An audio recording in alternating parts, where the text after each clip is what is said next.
Blog Talk Radio.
Welcome, everybody, to one of the most anticipated 2 hours and possibly the most pleasant 2 hours of our week.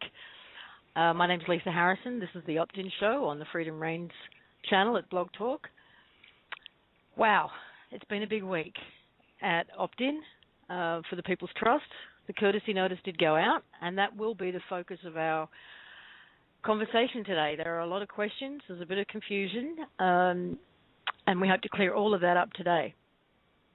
The Oppt In website currently has the initial version of the courtesy notice and its guidelines, By the end of this show, if not by now, because I just didn't check in the seconds before we went live, an updated version will go on. And that's just a couple of typos and spelling mistakes, essentially.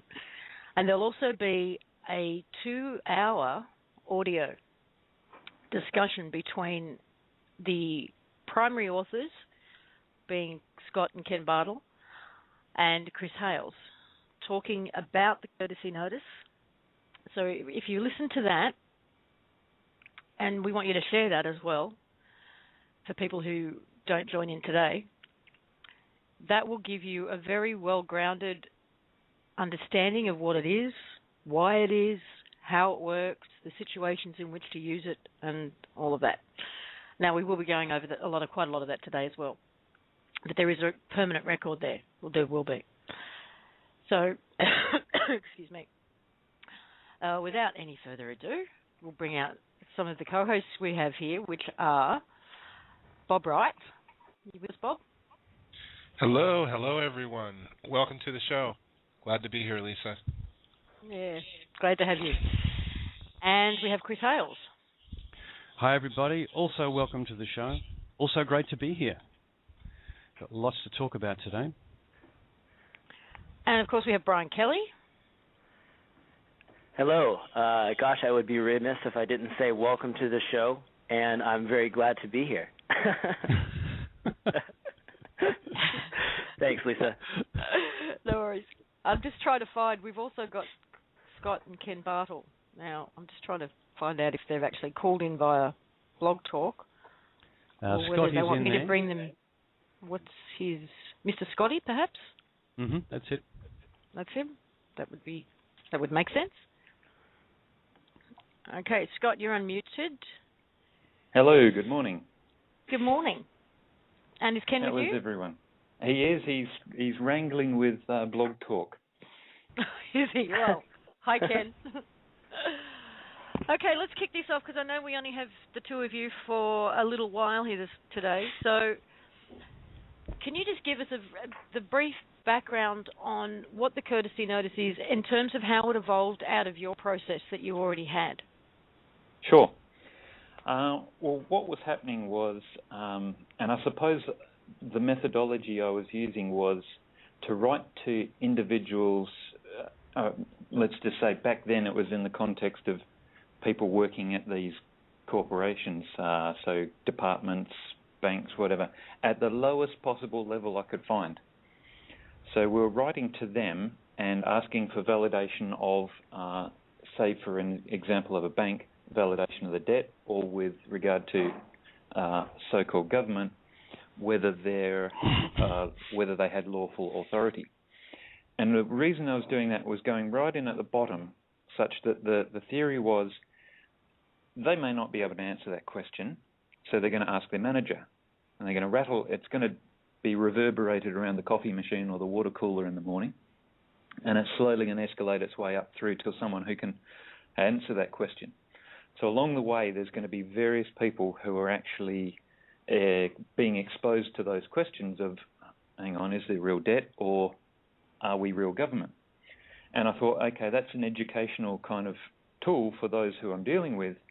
And that was where I think a lot of the old processes of going into your local council, your government, and telling them and saying, you're this, you're just a corporation, you're just that, was just meeting with the roller shutter. The roller shutter had come down across their eyes and they start thinking about beer and football. So I thought, well, we'll go in that bottom way, we'll let it escalate up, we'll educate as many people along the way as we possibly can. Now, over time, that took so much effort going to the individuals, asking each one of them for through the three-step process to get to the point where they couldn't provide the evidence they were legitimate or there was a debt, that we slowly started saying, well, okay, why don't we just go to the top, and once we've found that there's no debt or there's no evidence of lawful government authority, well, why don't we just point to that, and then we'll go back to the people at the bottom and say, here's the judgment we got from your boss. until that's invalidated, well, it stands as the ultimate statement of facts that there is either no debt or you're not real government. So at that point, it was like a streamlining of the process, and we could point at that judgment that we'd reached through a administrative process, just like the UCC filings have done. And so when the UCC filings came out through the One People's Public Trust, we were faced with the possibility of going, well, okay, we can either do our own filings, and some templates were starting to come out, and they're a bit perplexing, really. And I think chatting with Chris and others, we're going, this is going to be a struggle for a lot of people, and I admit I was struggling with some of those filings as well in the process. It's a bit boggling. And we thought, well, this has already been done. We've got the judgment that it's game over. They've been foreclosed on.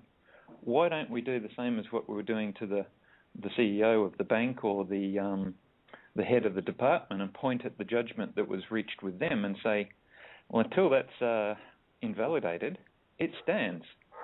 And that's where the courtesy came from. Courtesy notice. We basically pointed at those UCC filings and said, well, sorry, fellas, it's already been done. Game over. In that sense, let's work our way through this courtesy notice. Does that help, Lisa? Yeah, it does. I mean, you're informing them, you're educating them that not just in the way you were doing it, that their corporation isn't valid or their standing and authority isn't valid. Now you're actually pointing out to them and saying that whole structure that you believe surrounds you and protects you of the corporation is not there. You're actually standing there naked as an individual. Now, person to person, let's talk. Exactly. Yeah. Scott. Hey, Bob. Hey, one question. Can you explain what kind of reaction did you get when you started asking those questions? Oh, good question. The reaction ranged from, and this is at all levels, whether it be right down the bottom of an organisation or the top. And when I say the top, I'm thinking the top of a branch of a much higher pyramid. The reaction was, it ranged from absolute rejection. So you get a letter that comes back from their legal department that says, your claims have no legal authority. And most of the time, it wasn't a claim, it was a question. So here's a really bright lawyer who can't distinguish between a claim and a question. So that was hilarious itself. The other thing would happen would be you'd get they would try and label your document as a letter. I mean, I'm putting a demand to them for validation of authority or the substantiation of a debt. So I'm not writing a dear grandma letter signed Love and Kisses Scott. I'm writing a demand for validation. And you get a response that comes back that tries to belittle your demands and label it as a letter. So you get your claims are baseless, or the other one would be they would point out a document that they believed gave them the authority to do what they're doing. A perfect example is local government. They would go to the Local Government Act of whatever state created it, point at that, and use that to steamroll you. Now, the fact that I was asking for the origin of that act and going all the way back to its inception didn't seem to faze them. They would focus on one little bit that gave them their security blanket, and that's what they were taught. They were taught, there's the act and you can rely on that. So there was a lot of people who were holding on to an interim or mid-level document and translated that to banks. The first thing the banks did was they pointed a mortgage contract or a loan agreement and pointed your signature and say, look, you signed the document, there's the contract. The fact that you're trying to go back to the before that to whether there really is a debt that a contract could enforce was irrelevant to them. They were seeing an interim document that they believed was their basis for their authority or a debt, and they would throw that at you. Does that help, Bob? Yes, very much. Thank you. No worries. So now just explain the evolution of that process a little bit more with what the courtesy notice is now doing. Okay. So basically what we're doing is we're saying, here we go, gentlemen, ladies and gentlemen, here are these filings that are saying that the banks and governments have been foreclosed upon. In that event, you're acting as an individual in full unlimited liability. Now, unless you have a contract between me and you, individual to individual, that would compel performance, that would compel me to pay you or do something, then you don't have anything to do so. You don't have anything to compel me to do something. There is no agreement or arrangement between us. So in that event, I'm going to offer you my terms should you wish to interact and deal with me. So it's quite a logical sort of process. Your banks and governments are foreclosed. Unless there's a contract that governs the relationship between the two of you, you offer your terms and conditions, and you go from that point there. Then that individual has the choice of saying, well, yeah, I choose to interact, and in interacting, they're accepting your terms and conditions. They also have the choice to go, actually, no, don't really like that, and I'm going to go away and leave this guy alone. And in that action, they have rejected those terms and conditions, and off they go on their merry way, which for most people, I think, would be the outcome they'd be very happy with. Is that where you're headed, Lisa? Lovely. Yes, thank you.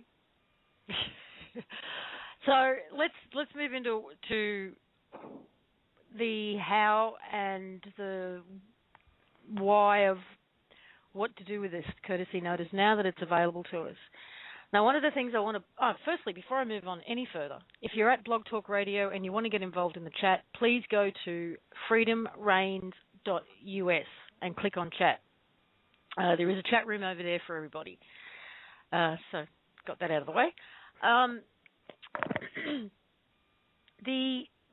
We've got close to 200, maybe even more this week, 200,000 people listening to this show. Now, for every matter that is before you, whether it's to do with the local council, whether it's to do with the police, parking fines, a court, a bank, whatever, there's probably half a dozen people, individuals, that you've heard from, up to. Now, especially if you've got, say, a debt collector, then you're dealing with a debt collector, you're dealing with the original bank, you're dealing with a few individuals. If we could get 100,000 or 200,000 of these courtesy notices into the system, that's a huge wake-up call.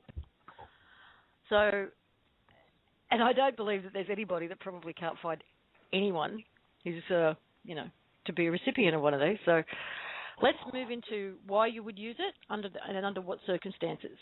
And who gets it? Who is the recipient? There seems to be some confusion about that. Okay. Well, I suppose what we're doing is we've drawn a line in the sand. So we're not digging up past matters. We're looking at things that are being pursued in the now and future. So let's just say you get a demand in for some form of payment or a fine, or you've got to apply for a license or whatever. It's been written on a nice little corporate letterhead. Somewhere behind that is a living being who's authored that and put it in the envelope and sent it to you.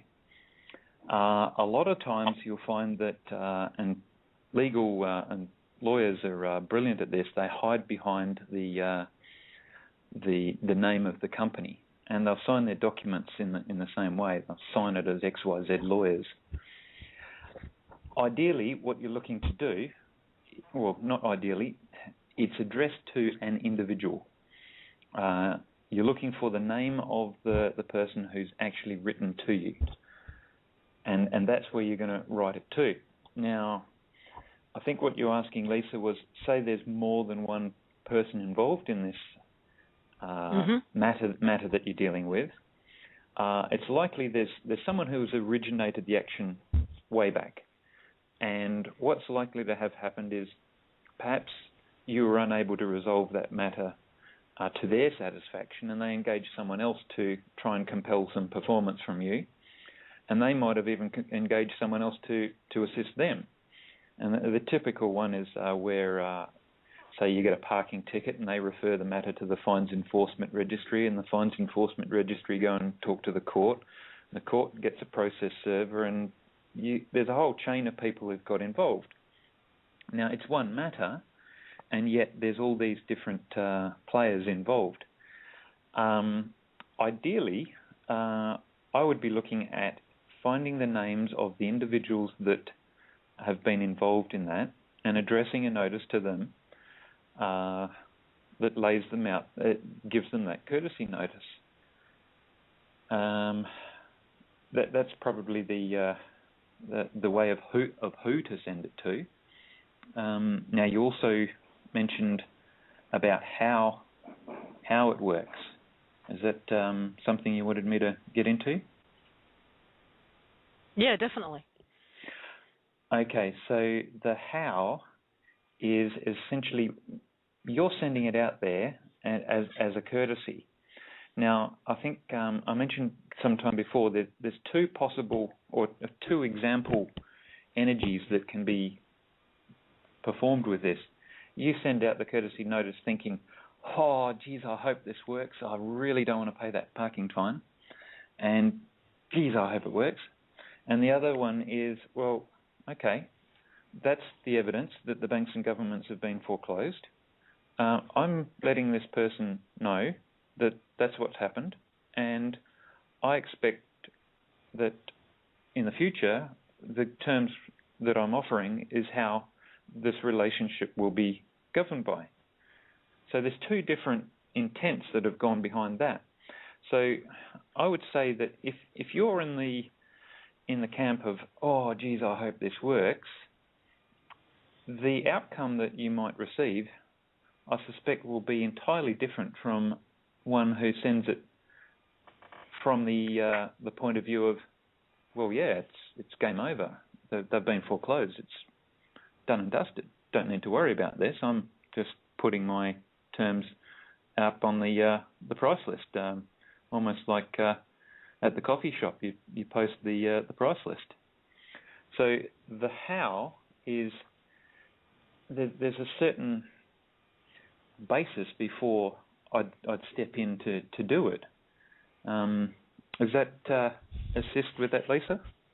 Yeah, but I'm just noticing in the chat we still have at least one individual who's quite confused about what this is and about why, perhaps how it works.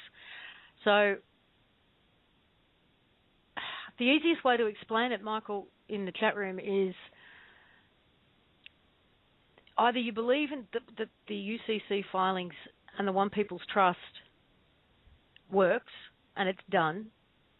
Now, if you don't believe it, then don't move forward with a courtesy notice, would be my suggestion. But if you do believe it, if you understand and believe what has been done by the People's Trust, then what you're doing with this courtesy notice is you are educating another human being, another individual, that the corporation that they believe they work for no longer exists, and that the action that they are taking against you is on them personally. Because the whole corporate structure is based on limited liability. Nobody's responsible for their actions. Everybody can pass it up the line and say, I'm only doing what I was told. And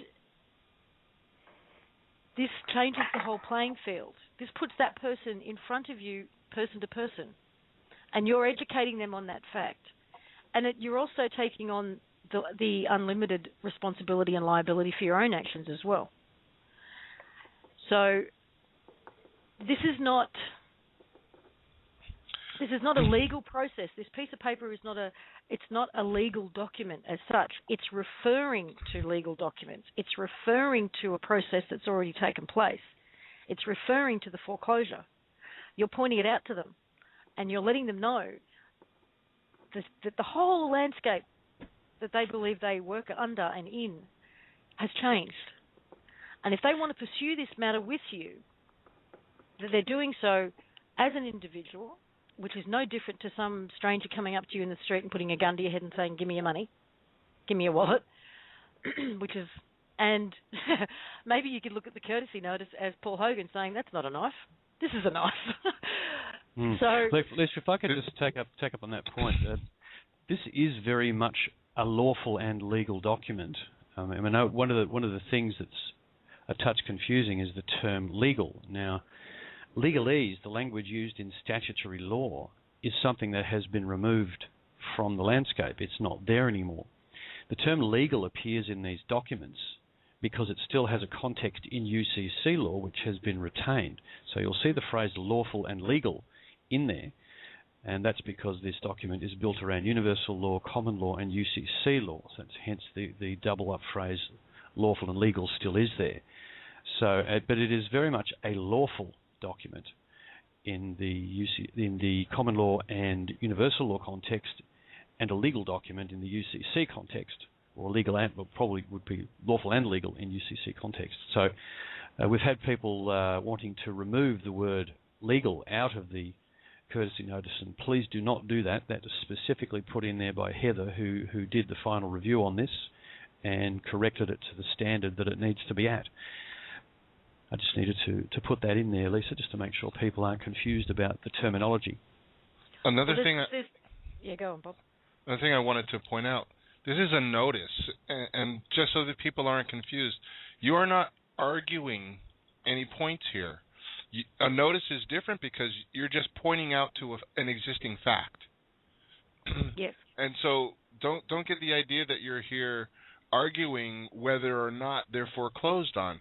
You're pointing out the fact that they are. And this is where it's very important. If you don't believe it, if it's not real to you, then you really shouldn't be in any position to notice anyone because it's not real to you. So people have to make a choice. They have to decide, is this something that resonates? Is there anyone that stands between me and my creator? And if you either believe that or you know that in your heart, or you're still wavering, because a lot of people are asked the question, where does the authority come from? We're moving beyond corporation, beyond corporate jurisdiction, and we're making a claim that, look, you have no jurisdiction beyond this point. I didn't have a contract with you. These are the facts, and it's a completely different way of approaching than going into the courtroom and trying to argue your point. You're just pointing to a fact. One of the questions that's coming up in the chat room is, what about people who are already in prison? Now, this is something I've been asking about too. People who are in prison for victimless crimes. Because when I've brought it up in the past, people seem to think I wanted to let every rapist and murderer out on the street. No, I don't. We're talking about victimless crimes here, paper crimes, for the most part. And Lisa, yes, Scott. Sorry, Lisa. One thing that might be worth exploring with that regard to that is the family of that person who's in jail for a victimless crime. Would they be suffering harm as a result of not experiencing the company of being with their family member in jail? Absolutely. And would that be a harm that's one might be able to invoice for as a result of turning up at the prison and providing a courtesy notice to the gentleman maintaining that harm? Wouldn't you go to the person who signed off to the judge who signed off on the?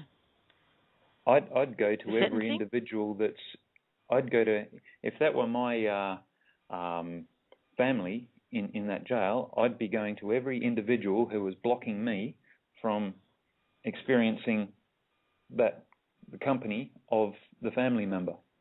Every single one of them.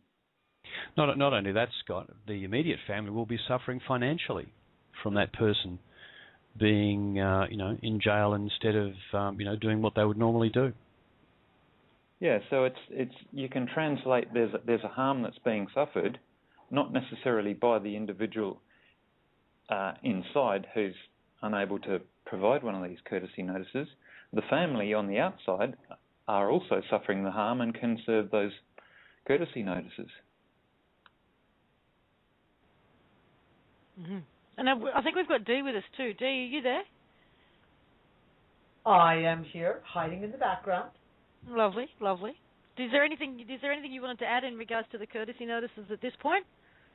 No, you guys are. I'm just sitting back here and listening to you guys tell it like it is. It's awesome. Cool. Well, your mic's unmuted at my end, so anytime you want to join in, just do so. Well, you know me. I can't keep my mouth shut. If I have something to say, you'll all hear it. Exactly. Yeah. Okay. Yeah, if I could just bring a couple of questions and things that have popped up about the courtesy notice itself. I had a suggested change of providing a bit more area in the addressing at the top of page 1 for longish names of claims and longish addresses and so forth, and so we will do that. We're not going to change anything else in the document itself at this point, except for there's one number which we have to add in there at the moment, which will go in the next update also very shortly. We've picked up all of the odd little bits of grammar on the last page. Well, not all, there's just 2 or 3 little grammatical things. The last page is, in fact, the description of the OPPT, the story of the OPPT. And I just need to let everybody know that domicile or domicile is actually spelled correctly in this document. There's no, in the context it's used here, there's no E on the end. And I'd just like to, there were a number of other people who inquired about the meanings of various phrases, and I'd just like to point you to the audio file that we've put up there on the website where Ken and Scott and I have a conversation where we actually go through the document paragraph by paragraph, the whole thing, each paragraph discussed and its context, and on the way we talk about the logic behind how you address the document, the logic behind how you actually distribute it, to whom and why, and it's very comprehensive. So if anyone's got any questions, that is a great place to start. Now, one of the other things. Yeah, go ahead. I just want to sort of back up what you're saying, that if you get the document from the Opt-In website, then that will be I don't want to use the word official because it's not right, but it will be the endorsed version. And because people do want to change things in it without understanding, like thinking that domicile is a spelling mistake, but it's not. It's very specific. With the word, and wanting to take out words like legal or lawful because they think they're not relevant now. They are in the context of the courtesy notice. So every word that's in there is there for a reason. If you get it from a different website, this is excluding, of course, removing the Shackles, Kawila Pele, and American Kabuki because they are using the same version. But if you get it from anywhere else, we can't assure you that it hasn't been tampered with. And if you do change it, I mean, everyone's entitled to do what they want here, but just know that you are stepping away from the very well thought out, very well considered process that went into those documents. Every word was very well considered.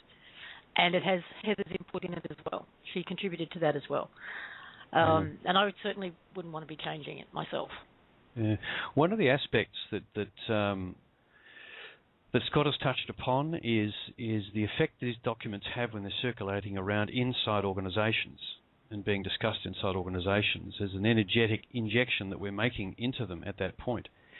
That is actually one of the key things that's going on here, because you'll find that the system at this point will initially push you back. But the energy in these documents, Heather's described them as 4D documents, and the reason she describes them that way is that they're built around an I am statement and free will choices. And these things have actually, the rights to actually do that are one of the things that's bound up in the UCC filings. The one people have guaranteed right to actually be who they are. That is the actual person and not some statutory fiction, and they have free will choice, and that's actually in the statutes and clearly written into the CVAC specifications.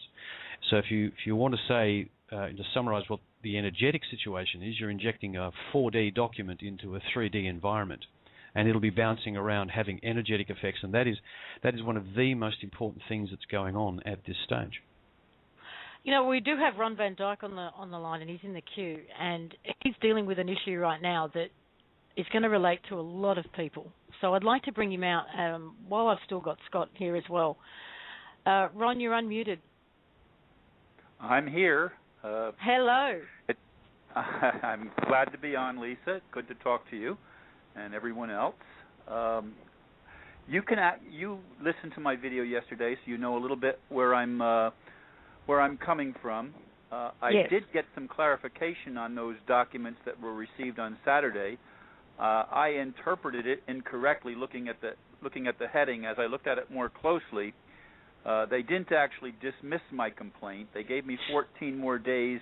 They're recommending dismissing my complaint, which is a Title 42 action in federal court, because the local courts have been trying to steal my house for several years, and I've held them off with various legal things, including filing my own UCC-1 in 2010, and then I held them off for almost a whole year with an appeal, which ultimately the respondent never responded, and it was dismissed without a response from the respondent following my initial brief.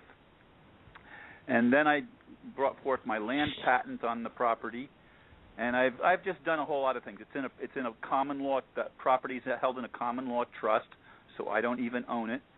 And just the week before Christmas, they sent me a notice that they own my house, the bank, and that's when I filed the Title 42 claim. And they keep saying they keep finding little technical issues that I'm not addressing something exactly according to their rules and code. And I have noticed them in the last two submissions about the One People's Public Trust ruling. I've sent them actual documents as attachments in my case. They have not responded to those at all. I have not sent a courtesy notice yet, but that, I believe, is to be my next step. But my question basically was, and I'm feeling much more confident because of what Spirit showed me since I did the video yesterday, that this thing is, there's energies involved here that are beyond what meets the eye, and it's sweeping things away and sweeping things clean. And I just felt such peace when I was seeing those images this morning in meditation, and I talked about that on my video today. But my concern yesterday was who's going to enforce it. And it almost became a moot question to me today, because I really am feeling much more confident that this is part of a divine plan, and what you're saying about believing in it is absolutely essential. If you don't believe in it, then obviously you shouldn't use it. You need to be guided within your own spirit, within your own heart, and trust your own gut in order for it to actually do what it's designed to do. So, the question of where's the enforcement come from has been loud and clear for weeks. And yes, and a lot we of have to reach back to the individuals. We are the enforcement. That no one else is coming to our rescue to enforce this in some respects. Now, in other respects, I agree with you completely. This is a grander spiritual, multidimensional endeavor that we're, an adventure that we're in right now. But we're so used to, and we've all grown up in, this limited liability corporate structure, and we're not used to being our own enforcement. Whether it's called the cops, whether it's called somebody else to come and do the dirty work, we're so disassociated from our own power that we don't understand that we are the enforcement, because that's all there is left. It's just us. There's us and the Creator and the planet. So who else is going to enforce it? Lisa, if I can jump in there. Yes. One of the things that I'm finding when people ask the question of who's going to enforce it is it appears that it's an externalization of that enforcement. And the analogy is, if you're standing around the coffee machine at work and someone drops a cup on the floor and it just shatters into 1,000 pieces, and someone stands there and says, well, who's going to clean that up? The inference is that that person's asked who's going to clean it up because they don't want to. And the same thing pretty much applies here when that's the who's going to enforce it. It's because I don't want to. Or there's at least the possibility of that. And what I'm saying is, what we're doing by sending these courtesy notices is we are doing the enforcement. And I gave the analogy just recently. Say one person wrote to an individual at your local council. You get an effect. 10 people write to one individual at the local council. You get a different effect. 10 people write to 10 individuals at the local council. I'd suggest you get an even varied effect. And you can see where that compounding process goes on. If we are the ones doing the enforcement and we focus on one individual who is maintaining the slavery system, I suspect that we'll start getting results. Yeah, I have a suggestion here, and because I'm sitting listening to this, and I've seen a couple of examples of the foreclosed legal system saying back to people who are sending courtesy notices, well, this is just meaningless. We know what is this? That is just a complete deflection, and in and of itself is the only response they can actually take at this point. The fact that they're responding in this fashion means they're bothered. It means we're getting flack. We're over the target. And what I'd suggest is this: there are people around you and people you have contact with who actually are doing the same thing with their own problems. What Scott's suggesting is that you engage those people to support you by sending copies of the courtesy notice to the people who are trying to say this is not real, and saying you're obliged. This is a part of the legal landscape. Whether you think you've been foreclosed on or not, you're obliged to actually check these filings out, and if you want to argue against them, you better actually rebut them with particularity and specificity. Otherwise, you will ultimately be personally leaned. Another thing I want to point out is we also have to change the energy of the situation. Open up your awareness a little bit more. If you have a beloved pet, how many of you look at that pet and say, I own him? Or is he more like a friend? You have a relationship. You don't feel as though that you own that pet. When most of the people that I know that are pet owner, pet lovers, they look at that pet as a friend, a member of the family. Everything around you And everything that you believe that you're fighting for, are you fighting, to be another slave owner? This fighting over titles and ownership. Or maybe you can change that energy because you have a relationship with your home. Because it has a consciousness of its own. It has a spirit of its own. The Native Americans would say, the spirit of my grandfathers lives in this land. And this is something that, we need to start to have a different relationship. Are you fighting to hold title of ownership, or do you want to continue in your relationship and invite the land, invite the home to that type of relationship? Free them. And then you'll find that the energy shifts, that you'll feel the winds change, because this is the direction the current is going. This is the direction that the energy is flowing, and they know this. Get in line with that, and there's a multi-dimensional things that go on in every experience. In every situation that anyone is facing, and you've got to look at all of the aspects. Indeed. As an example, there's actually a Facebook piece that's been posted by a Judge Layton, Leighton. Now, Judge Layton has given exactly what I thought we would see. I expected this to appear. Basically saying, this is meaningless stuff from the delusionary sovereign citizen group. He has not actually deflected the filings in any way, shape, or form from a legal standpoint, and is in fact, it's the only pushback they can do.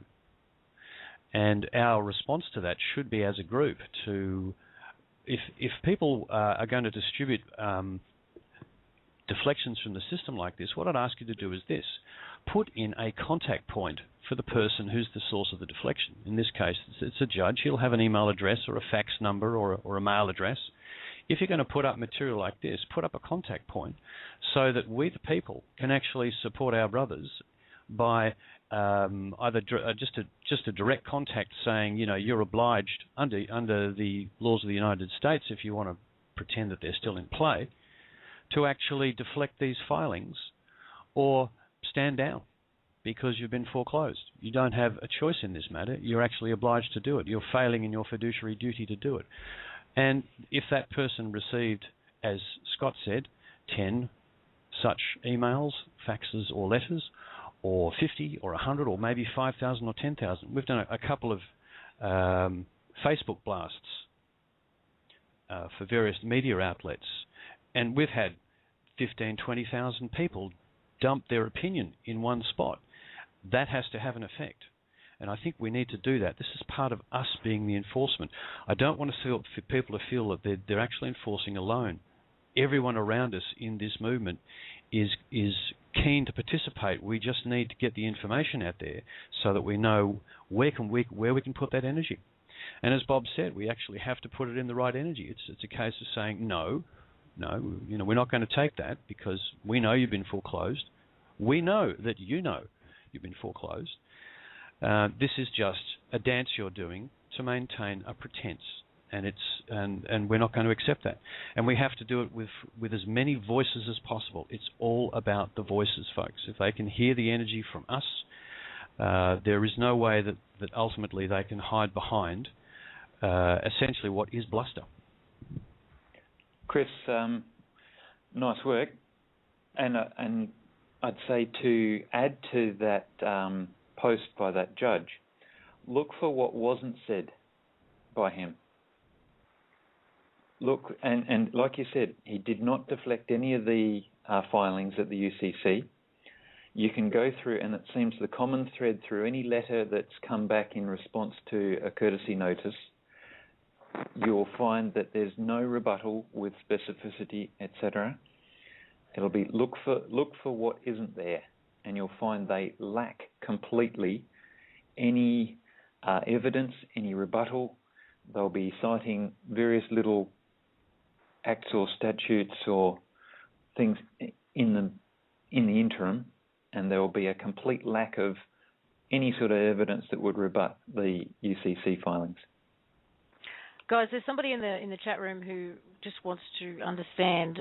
They get that it refers to governments, or corporations masquerading as governments, and they get that it applies to banks. But does it apply to all other corporations?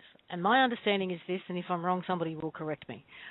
Corporations get their corporate charter from government. Now, if the government is invalid, if the government itself is a corporation pretending to be a government and has been foreclosed on and is no longer, then everything below that.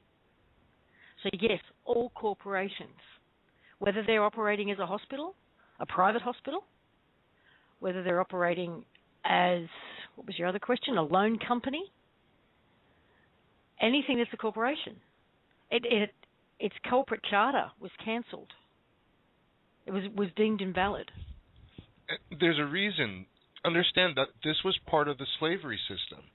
There's a reason why everything is centralized. They're all going to the same place because they're all feeding the same entity. So it had to be structured that way. And we've just taken out the structure. Yeah, if you listen to Heather's interviews, and Ron is absolutely right, listen to Heather's interviews speaking about the processes they actually undertook.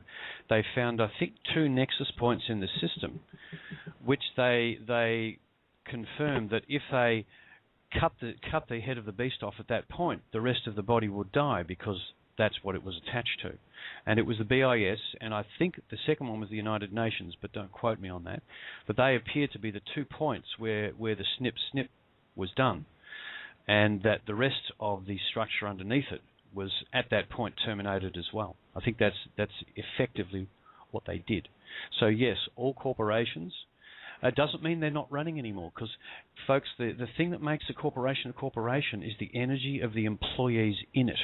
Take that out, and it isn't one. Now, that's all still in there, and they're our brethren in the one people. They are energizing those things, and the message we've got to get to them is that, first of all, that the old structure is gone, and secondly, that there is a real alternative under the CVAC system which is going to completely change their lives.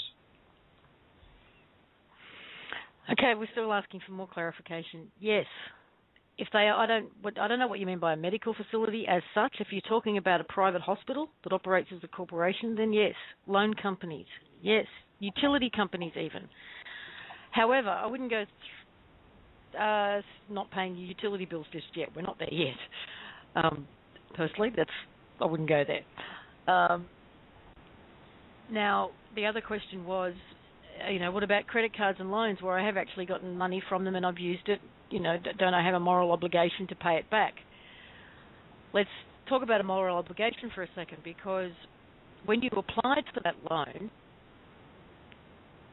your signature on the dotted line created the funds, and they gave them to you. That should have been the end of it. That should have been the end of the transaction. You went to the bank, you signed for it, the money was essentially created at that point and given to you. The bank, unfortunately, and Bob can clarify all of this probably in a much better way. In fact, I'll give it to you now, Bob. You can do it from here. You're the source of all value. The whole system is built on your energy. So they require your signature. So you're the one that's giving the value. They're essentially creating money out of thin air. And it's just the value that you give it. So you've given the value, they create the money, and you spent it. Now, who owes what? It's a done deal. Yeah, could I actually throw something else into the mix there, Bob, that'll clarify the inequity of the situation? Is what we need to remember, and we all know this, but we tend to forget how it works, is that every time we sign something, it gets monetized. So let's say you apply for a $50,000 loan of some kind. Your signature goes on a piece of paper and they process it, in inverted commas, and they say they put the money in your account. What they don't tell you is they then turn around and resell that signature as a derivative, what they do is they group them together in large numbers and create bonds out of them and resell the bonds. This is your mortgage-backed securities as an example. And let's look at 2 weeks after you take out that loan and they give you that money, and it doesn't really matter whether it's for a house or anything. If you sign something, that's the important act in the whole thing. 2 weeks later, they will have taken your signature and monetized it for at minimum of 10 times the amount that you signed for, that they gave you, and they will have that money sitting in their bank account. So the balance 2 weeks later, say that you borrowed $50,000. Okay, well they've probably turned around and made $500,000, and you've still got a debt. They don't ring you up and say, "Hey Fred, we did really well. We monetized your signature and we sold it off, and we made $500,000 of it. So we've got plenty of money, and don't worry about paying us back." Okay, but no, you don't get that phone call. They still expect you to pay the money, and if you don't, they'll come after your assets. So you've got to look at how far ahead of you they are, simply by the fact that they stole their signature from you, sold your signature from you, and made money from it. And this is how they make phenomenal profits. In this country here, we've got 4 major banks, and every year they post some total between them of $16 billion profit out of 22 million people. How does that work? Just how does that work? This is the rampant profiteering. Absolutely, that interest. and when on top of it. Yeah, and when they come after you and take your house off you, they also get insurance, because they insure the whole transaction to make sure they can double dip.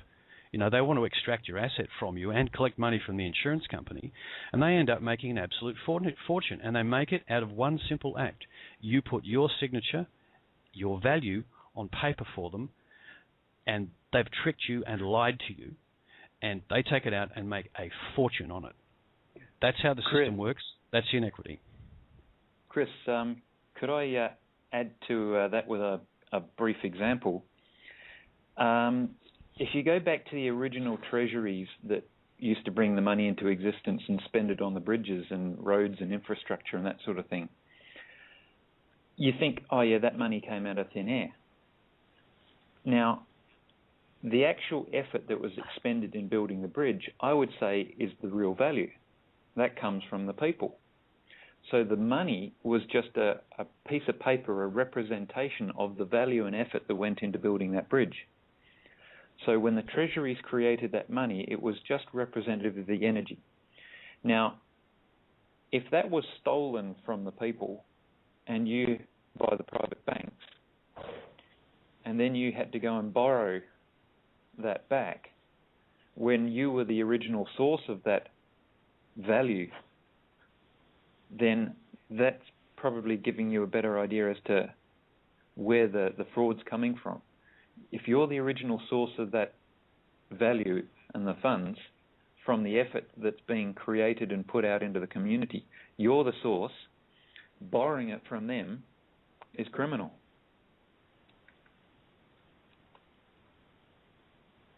Okay, I just want to direct people. Am I muted? No. I just want to direct people. I did put a link in the chat room to the Wake Up World article. That'll answer a lot of your questions too, because it explains this.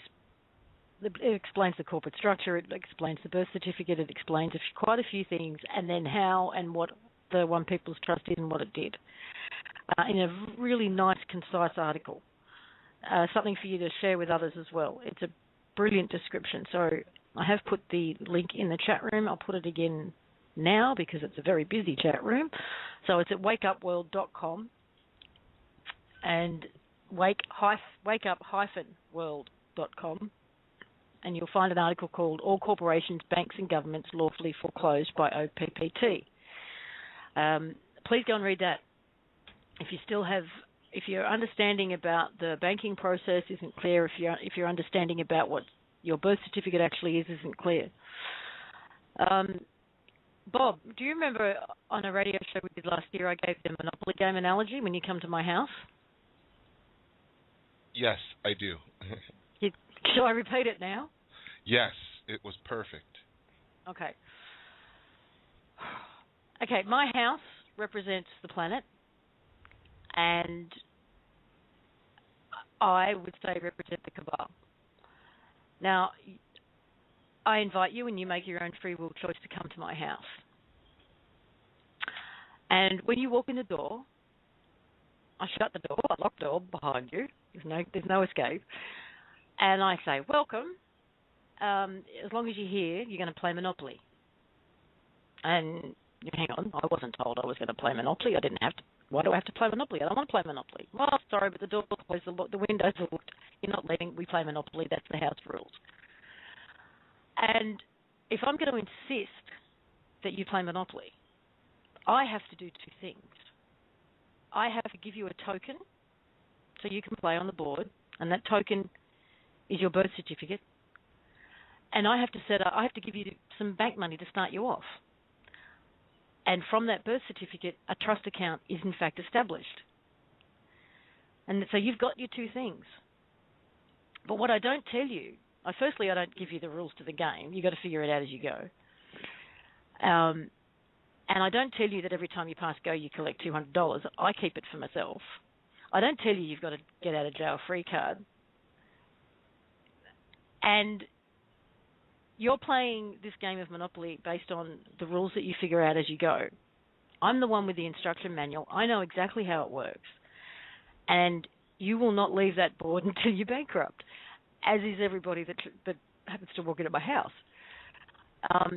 So it just goes back to the question of what happens when you apply for a loan or whatever. It's taken out of that.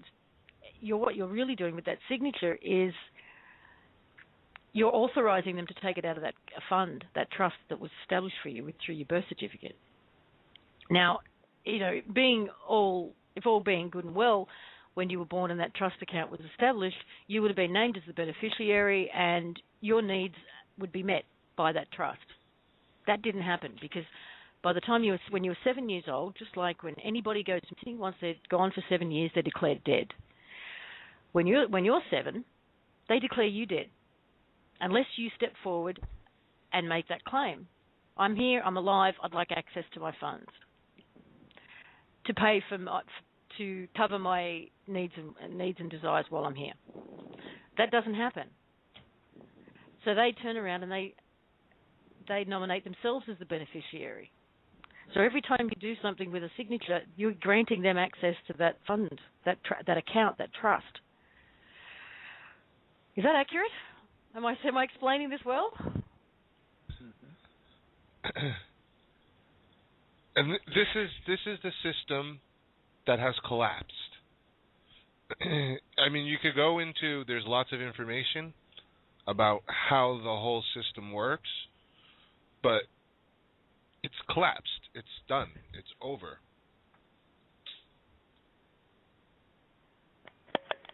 Now, I want to bring Dee out. Yeah, I want to bring Dee out. She's one of the things that is, well, she can confirm this. Dee, the intel about what may or may not happen this week. Sorry, say that again, love. You're breaking up a little bit. I didn't hear the question. The intel you've been getting of late about what may or may not happen this week and what the implications are for the powers that were. Wow. There's been a lot of interesting stuff coming up this week, and most sources seem to be pointing to the fact that the powers that were are going to push the new system, the new financial system, through this week. Now, this means Nasara and et al., yes? Supposedly, yes. That opens the door to a whole slew of questions, though. With other stuff that is going on right now, when I jumped off the air there, I had to take a couple of intel calls. There are things going on in the background that are, as I've been saying for the last few weeks, are serious red flags for me. Because we've always been told that when the new system comes online, that will go hand in hand with the rollout of Nasara. Now, granted, there's a lot of questions about Nasara because the reality of it is, as I've said before, the true absolute details of NESARA are locked tight. We have certain details, certain things that we've been told that are part of NESARA, but in actual fact, we don't have, the list written out there from A to Z of exactly what it will mean. Having said that, there's certain things that are supposed to be involved in NESARA that make me question what we're hearing, like I said, in the way of intel. And it's going to be very interesting. I will have a lot more to say once they roll that system out. Because once I watch and see how it rolls out, I'll be able to look back and say, okay, well, now we've got a problem. They've said this in their so-called announcements, but that's not true. Or if it is true, that's not the way it's supposed to be, according to the information we have to do with NESARA. And I'll give you an example. The Supreme Court met last week to rule on Obama's birth certificate and several other things. That ruling is supposed to be announced tomorrow. If that announcement comes out and they say, Obama could never have been president because, we've ruled that his birth certificate is illegitimate, and the social insurance card, etc. Then you have to sit there and go, okay, wait a second. If they're using this as the excuse to pull him out of the presidency, that doesn't fit with NESARA. And that, to me, right there is kind of a little bit of a red herring, right? They're okay, well, we'll use this over here to distract the people and then, set up a new government. But that's not the way it should be. My understanding is that the announcements should include the fact that there is a new interim government and the reasons why. And if the system rolls out and we don't get that, then it goes back to what I've been saying last week and a couple of weeks before that as well. We have a problem then. Chris, I don't know, you and I were talking about it on the call and Lisa the other night. The impression I'm getting, Di, is this is a subsumed version of NESARA that's been massaged for the current agenda, and that they'll pick and choose bits and pieces. And because NESARA looms so large in so many people's mind, provided they revalue the dinar, everyone will go, oh, they revalued the dinar because there's so many people waiting for that. Yeah. And they'll say, yes, this is NESARA, when actually it isn't. It's basically them, their last gasp attempt. Because it's hard for me to talk into it like this. Yeah. Yep, we can hear you, Brian. Yep, you're there, man. It's an attempt by them to regain the leading hand in martial arts terms. What happens during an exchange is that one person is always slightly ahead of the other and has a slight advantage in timing. Okay, and it's called a window. You have a slight window over your opponent. I think it's a play to get a window, because they know time's up and they've got no other options. Because if this fails, which it probably will, they're stuffed. And if they wait, they know that the OPPT will ultimately launch the CVACs, and they're stuffed again. So they're in a checkmate position. As from this is my opinion, based on our discussion the other day. And if anything's come up to kind of change that in the interim, please let us know. But that's kind of the way I'm feeling about it. That it really is a last play for them. That they've decided to try and do this, and we'll have to see how it pans out for them. But if the light workers out there recognise it for what it is, which is it's a stuffed up, manipulated version of the original NESARA when was it, D? 20 years ago, NESARA? Hold on, if you ask me to do math, that's not fair, Chris. Oh, just give a year. 90 in the 90s.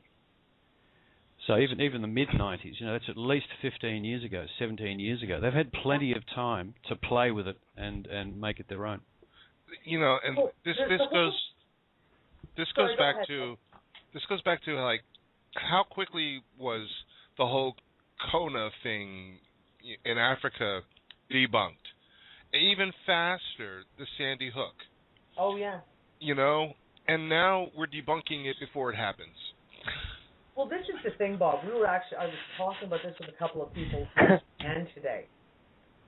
You have a whole slew of people, and I'm talking, probably hundreds of thousands of people who are following the Iraqi dinar revaluation, the prosperity programs, the prosperity packages, and the various things like the St. Germain Trust and the World Global Settlements, etc., the collateral accounts. If any one of them, no matter how, they could be the most complete right-wing conservative person, if they're looking at information on the Iraqi dinar revaluation, for example, if you spend any amount of time researching that over the last few years, you are going to come across tons and tons of sites that talk not only about the RV, they're also talking about Nasara, they're also talking about prosperity packages, etc., and all these global funds. So even if they didn't want to become educated on these things, they have been. They have an understanding, even if they don't want to believe it, they have a knowledge in the backs of their mind of the various things that are supposed to happen. And I said this yesterday. Let's say that the new system rolls out tomorrow. And everyone cheers, of course. There's going to be people cheering, crying in the streets, the whole bit. Oh my goodness, Nasara, we've been saved. The evil cabal is gone. All of this, we're going to have money now. And say the announcements come out and they say, well, we've done this and this is the reason why, but let's face it, it's pretty whitewashed. If the day after that, people walk out of their homes and they see chemtrails in the sky, what are you going to think? Wait a second. Why are there chemtrails in the sky? Why is the GMO food still in the stores? Why is the FDA still doing everything they can to stop every natural health food, natural medicine for all these diseases like cancer and AIDS, etc.?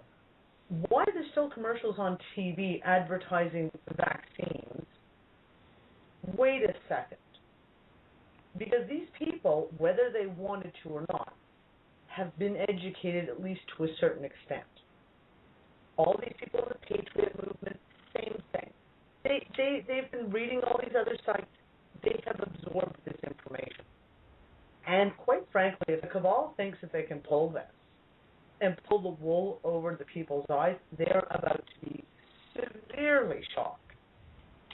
Because you might get people dancing in the streets and cheering and going off to the bank to cash in their Iraqi dinar, their Vietnamese dong, and their Indian rupees, etc.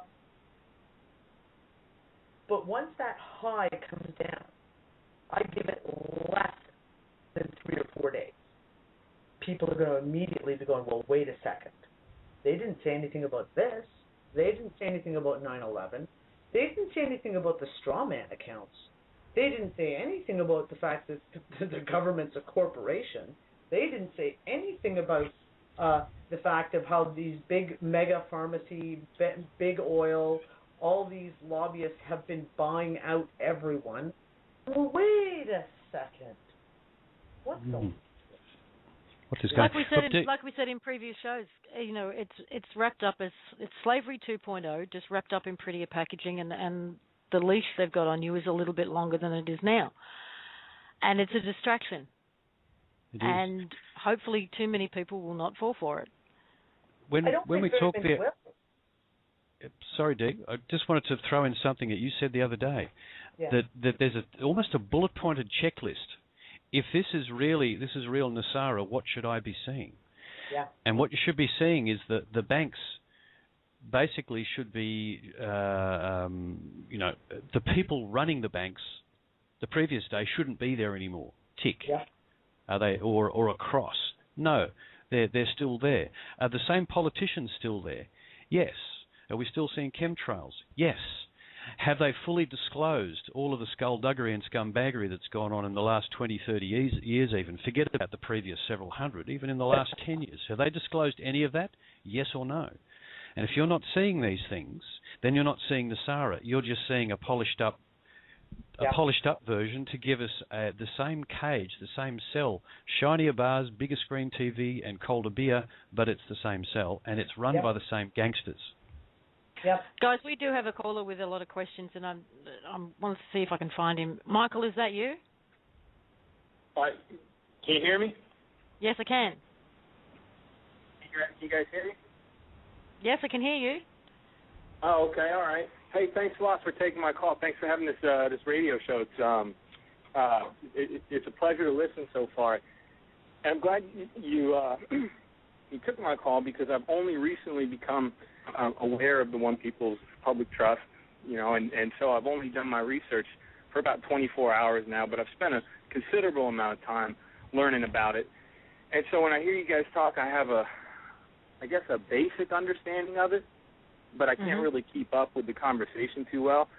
So I wanted to ask maybe a more basic question with a simpler premise, if you don't mind. Yeah, okay. Sure. I'm sure it'll help others, so go for it. All right. Well, just to give a little background, I spent the majority of my professional career in the military, and that was up until the middle of last year. So I got out, and ever since I got out, I've really started to expand and elevate my awareness, my consciousness, and just become aware of just what an illusion the world is. But what that's led me to do is kind of just go down the rabbit hole, and pretty much like Alice in Wonderland, there's no end to it, and then there's so many different things to research and to learn about, and this is another one of them, and you kind of don't know. Everybody on this call has got their middle name Alice, so don't worry. You're in good company. Well, you don't know, but you don't know where to get your information. You don't know what to believe, and I know that that's fear-based and paranoia-based and all that. And I get, so people say, yeah, well, listen to your higher self and try and tune into information that way. It's really difficult for me to do that, and so can you just maybe explain to me and some other people who might be having the same questions out there? Why should we really buy into this idea in such a way that we kind of sacrifice our reputations? We really, because what you're really asking people to do is really, and what you've done, and I commend you for it, is really stepped out on a limb with this faith and this belief that this is how we are going to realize our full potential. There's a lot of reasons for that. I mean, I spent the last 15 years, focused on the 2012 phenomenon and wondering what was going to happen after that, wondering what the world would look like post-2012. And I deeply believed we were at the end of an era, at the end of an age, and I wasn't into the fear porn. I didn't believe the world was going to end. I did believe it was the end of a paradigm, and there's so much about what the One People's Trust has done, whether it's from that legal framework of dealing with the UCC, whether it's from a more energetic framework, that just rings true to me completely. And I have gone, like you, I've spent years going down many different rabbit holes, trying different techniques, technologies, processes, paperwork, the whole shebang. Ultimately, at a dead end. And I had my moments of, can this be true? Can this be real? And my gut and my heart was saying yes. My head was going, sit on the fence, don't commit. But I can't deny how this feels ultimately. And everybody that I trust, with their intellectual understanding of this, with their legal understanding of this, with their heart-based understanding of this, feels the same way. The thing is about that too, Lisa. This is Brian. What's the caller's name? Michael. Michael. So we've all been, everybody that's on this call, and the great majority of the people that are listening to it have been in the exact same shoes you're in. I mean, some of us have recently stumbled onto the One People's Public Trust recently. Some people have been following alternative media for 15, 20 years like Lisa. But we all know how you feel. I mean, one big thing that we've done ever since we started doing these shows, ever since we started putting this information out there, is we're not looking to, force anybody to believe it. It's everybody's own personal free will choice to decide for themselves what they want to and what they do not want to believe. And for anybody that's a dedicated truth seeker, there's enough information out there regarding the One People's Public Trust and all of the work that they've put out and they've done, and the trustees have done, and that all of us have done since then, to go back and do a significant amount of due diligence for you to say, okay, I've gathered the data. Here's what it says to me, and this is now what the conclusion that I'm drawing. So when you say, is this something that I'm willing to put my reputation on,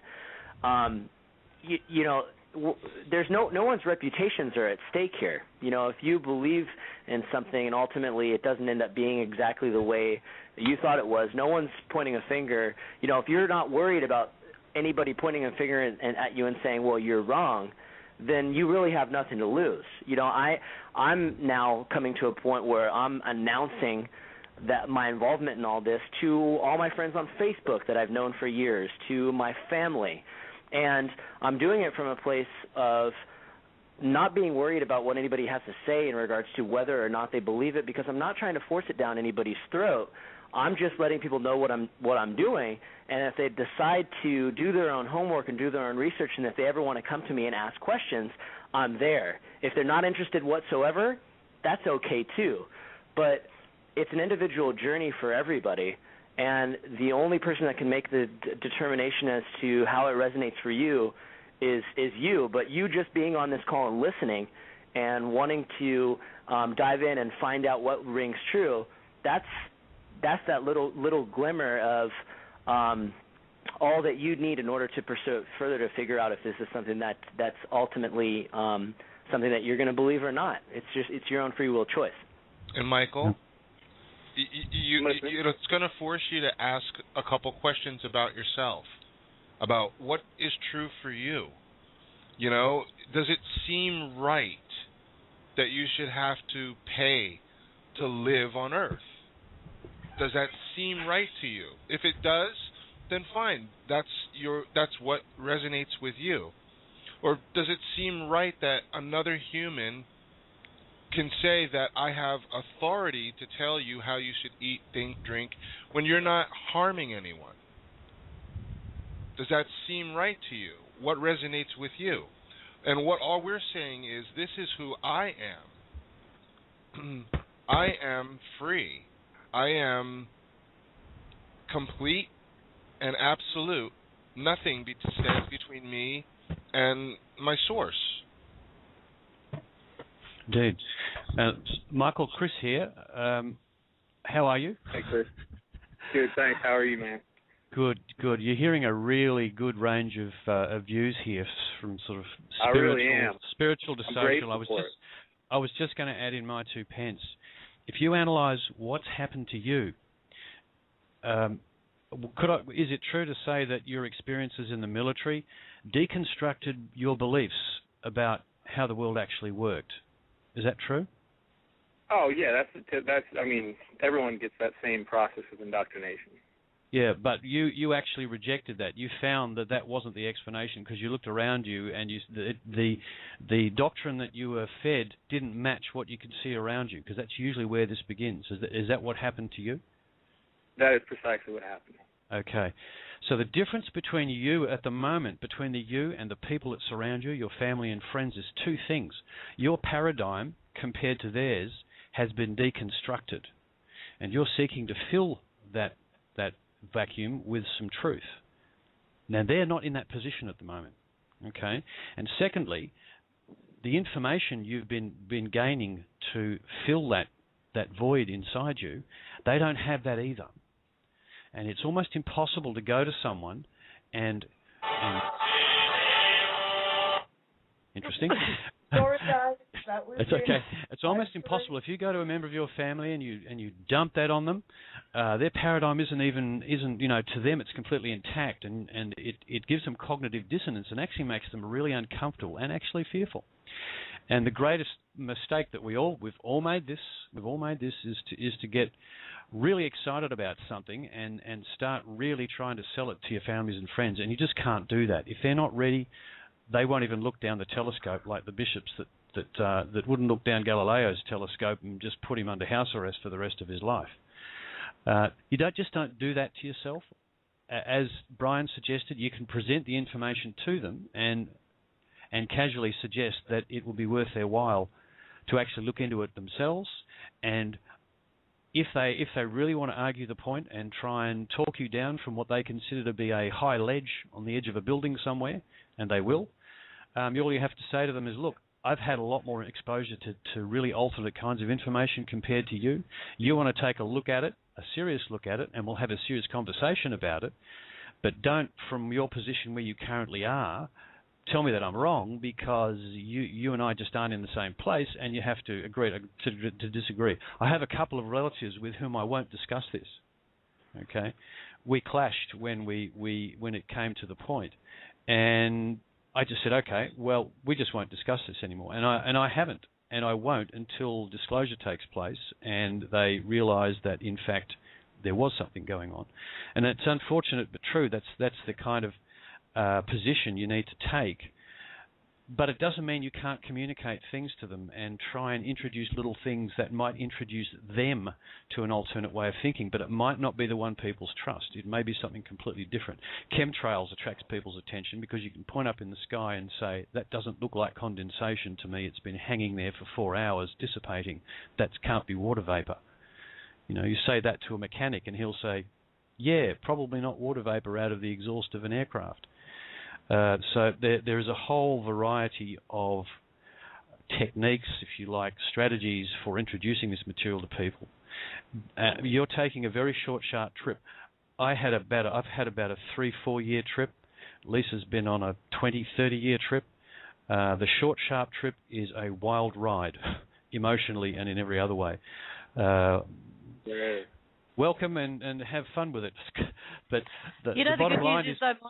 The good news is, though, there's a lot of rabbit holes you won't have to go down. And there's a lot of rabbit holes that the people around you who wake up tomorrow or next week or next month won't even have to go down because they will be irrelevant now. So the learning curve is not as great because people who wake up from now here on in are waking up in a new paradigm. They're not waking up in the old paradigm and trying to figure out how the hell to get out of it. They just have to orientate themselves to the new one. And that's a good thing. That's good news. There's a lot that they just will not have to deal with and go through and try and get their head around, because it will be told to them in past tense. And I think is that part of the tipping point that you guys have been talking about on your previous shows? Yes, definitely.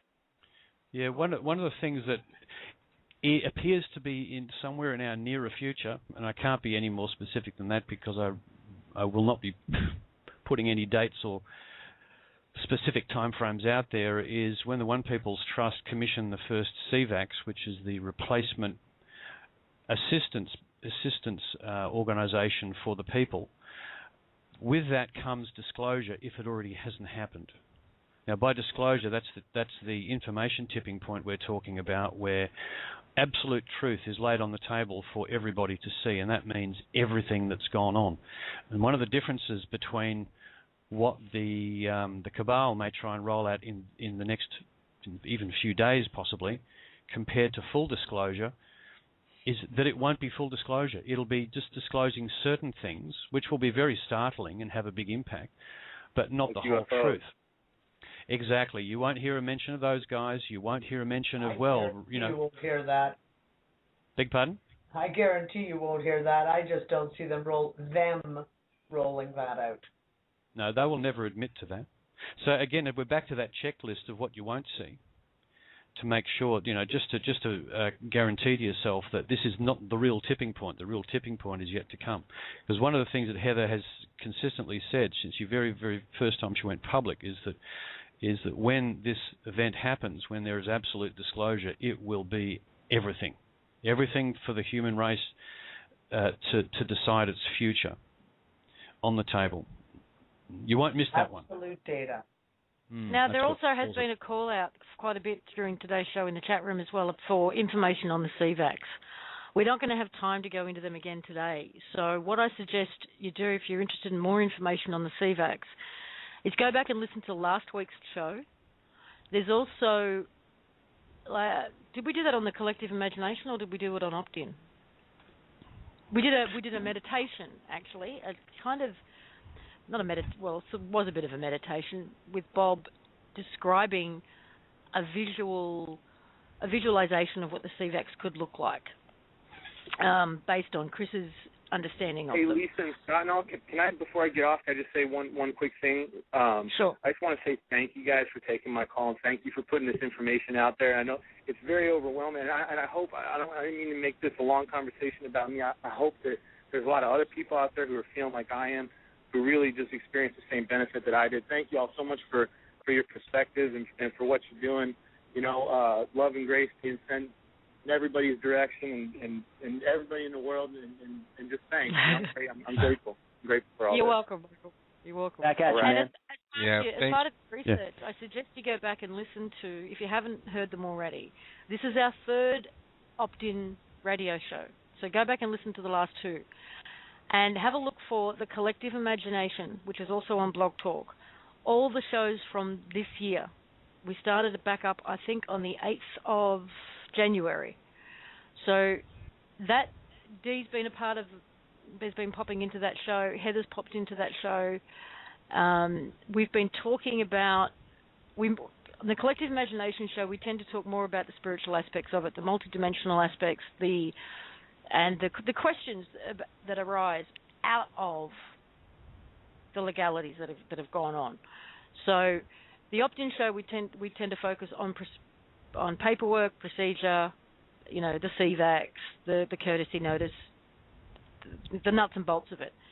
And on the following night or the following day, we open up to the bigger questions. So we've covered a lot of this in various conversations as well. So I suggest you go back and listen to those recordings as well.